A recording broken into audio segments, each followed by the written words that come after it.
والصلاة والسلام على سيد الأنبياء والمرسلين وعلى آله وأصحابه وأزواجه وذريته أجمعين.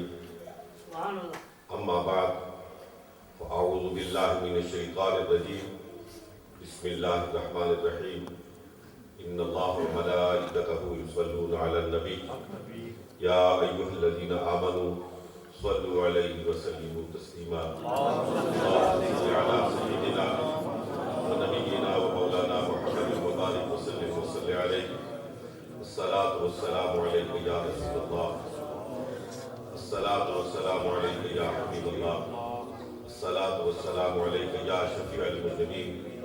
الصلاة والسلام عليك يا رحمة للعالمين. لیکن جہاں کوئی تعلق ہو وفا کا تو کسی نہ کسی حوالے سے آدمی وہاں پہنچ جاتا ہے.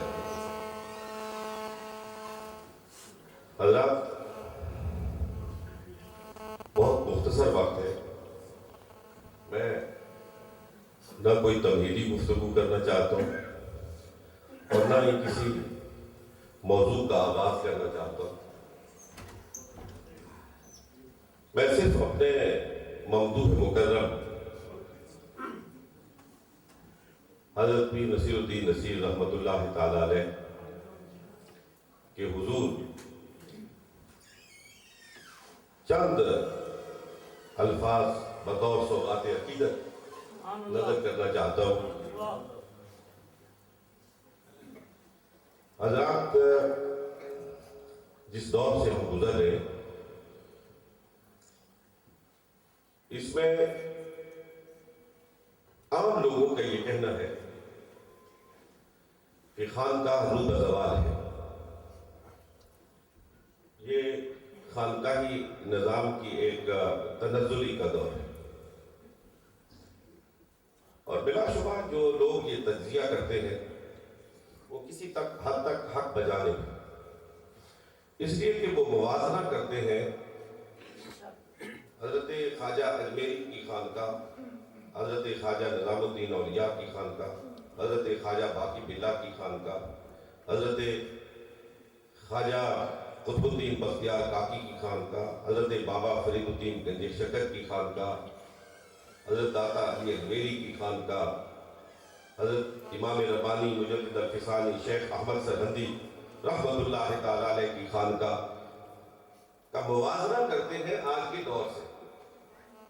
تو پھر ایک ایسی کیفیت نظر آتی ہے کہ آدمی کچھ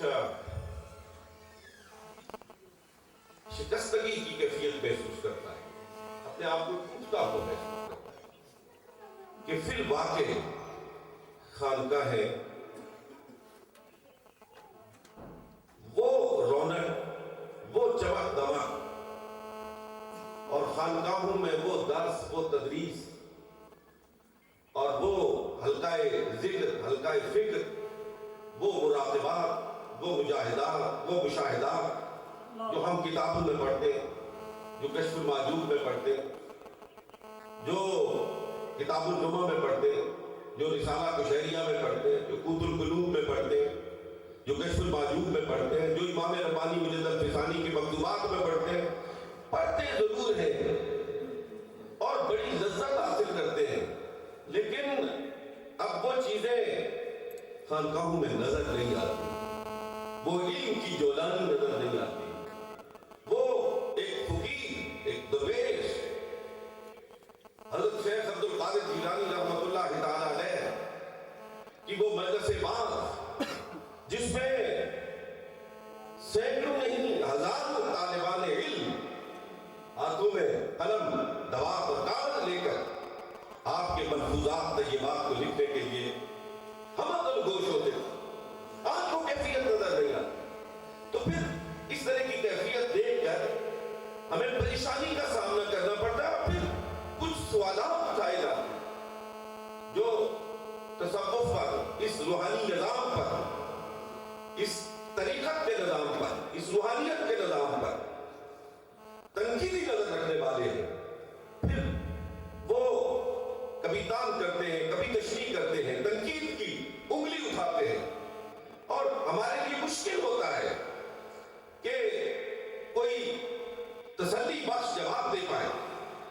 لیکن حضرات میں بات کو مختصر کرتا ہوں. اس قحط الرجال کے عالم اور خانقاہ کے تنزلی کے دور میں کچھ خانقاہیں ایسی کہ جہاں آج بھی آپ کسی منکر سے منکر تصوف کو لے جا کر کھڑا کر کے یہ کہہ سکتے ہیں کہ تم تمام اعتراضات کا جواب اس خانقاہ سے پا سکتے ہو. تم فقر کی بات کرتے ہو، آؤ تمہیں فقر دکھاؤ. تم علم کی بات کرتے ہو، آؤ تمہیں علم کے دروازے پر لے کے چلتے ہیں. تم واعظ کی بات کرتے ہو، آؤ تمہیں ایک شیخ طریقت کا واعظ سناتے ہیں. تم کہتے ہو کہ پرانے فقراء شیخ کی زبان میں بات کرتے تھے، آؤ آج ایک فقیر شاعر کے دربار میں تمہیں لیے چلتے ہیں. حضرات محترم، اگر اس حوالے سے خانقاہوں کا نام لینا شروع کروں تو بہت سی خانقاہ ہیں، بہت ساری مسرت فقر ہیں جن کے سامنے واقعتاً ایک طلب رکھنے والا، ایک جستجو رکھنے والا، ایک ذہن رسا رکھنے والا انسان تعصب کی اہمیت اتار کر جائے تو اس کا سر نگو ہو جاتا ہے. اسے ماننا پڑتا ہے کہ یہ صرف کتابی باتیں نہیں. اس فقر کا، اس فقر غیور کا تعلق صرف کتاب کی دنیا سے نہیں. اس زندہ دنیا میں ایسے لوگ موجود ہیں. لیکن میں آج جس خانوادے کو خراج عقیدت پیش کرنا چاہتا ہوں، میں اس کے حوالے سے بات کرنا چاہتا ہوں حضرات محترم، اور آپ کی توجہ اس جانب مبذول کرانا چاہتا ہوں. خدا کی قسم، آج کے اس خانقاہ کے روح زوال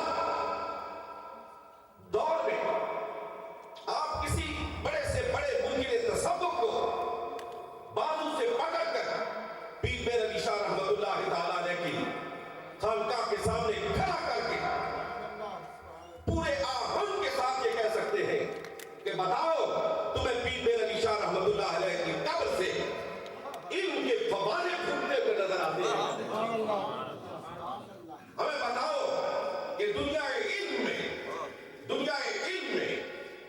اس علمی جلالت کا، اس شان علمی کا کوئی شک نہیں کہ یہ وہ چشتی خانوادہ اور اس چشتی خانوادے کا وہ سرخیل پیر میر علی شاہ رحمۃ اللہ تعالیٰ رہتے کہ جن کو دیکھ کر، جن کی کتابیں پڑھ کر یہ زیادہ وقت نہیں گزرا. کوٹوار کی تاریخ اس بات پر شاہد عادل ہے، اور میں نے گورا شریف میں کھڑے ہو کر یہ بات کہی تھی کہ پیر صاحب رحمۃ اللہ تعالیٰ علیہ کی جلالت علم پر مانگلہ کی پہاڑیاں گواہ ہیں. مانگلہ کی پہاڑیوں کی بلندیاں پکار کر کہہ رہی ہیں کہ ہمارے سائے میں سونے والا میر علی شاہ وہ ہے کہ جس کا علم ان پہاڑیوں سے نیچے نہیں، ان پہاڑیوں سے اوپر اٹھتا ہوا نظر آتا ہے. جس کے علم کی، جس کی جلالت علم کی گواہی شاہی مسجد کے مینار دے رہے ہیں، اور پکار کے کہہ رہے ہیں کہ ایک مسند فقر میں پر بیٹھنے والا ایک بویا نشین، صوفیاء کی عظمتوں کا امین پیر میر علی شاہ یہاں 5 دن تک قادیان کے مرزے کو للکارتا رہا اور اپنی علمی جلالت شان کے ساتھ اپنے نبی کی ختم نبوت کے دفاع کے لیے براجواں رہا. اور دنیا نے دیکھا کہ ان کے علم کے سامنے، ان کی دلیل کے سامنے، ان کے استدلال کے سامنے نبوت کا دعویٰ کرنے والا ڈھیر ہوتا ہوا نظر آ رہا ہے. حضرات محترم،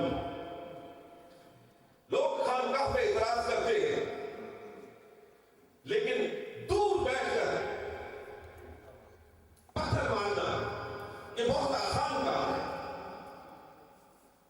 حضرات محترم، میں کہتا ہوں جس کو آپ روح زوال دور کہتے ہیں، یہ دور بھی اگر مسلمان کی پناہ گاہ ہے تو وہ خانقاہ ہے. مسلمان کی پناہ گاہ ہے تو وہ خانقاہ ہے. آج بھی دکھی دل، آج بھی بے اطمینان، آج بھی بے سکون اگر سکون پاتا ہے تو کسی صوفی کی درگاہ میں پاتا ہے.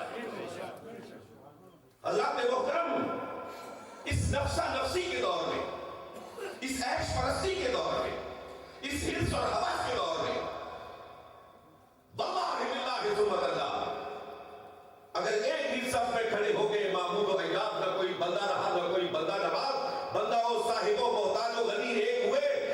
سرکار میں پہنچے تو سبھی ایک ہوئے.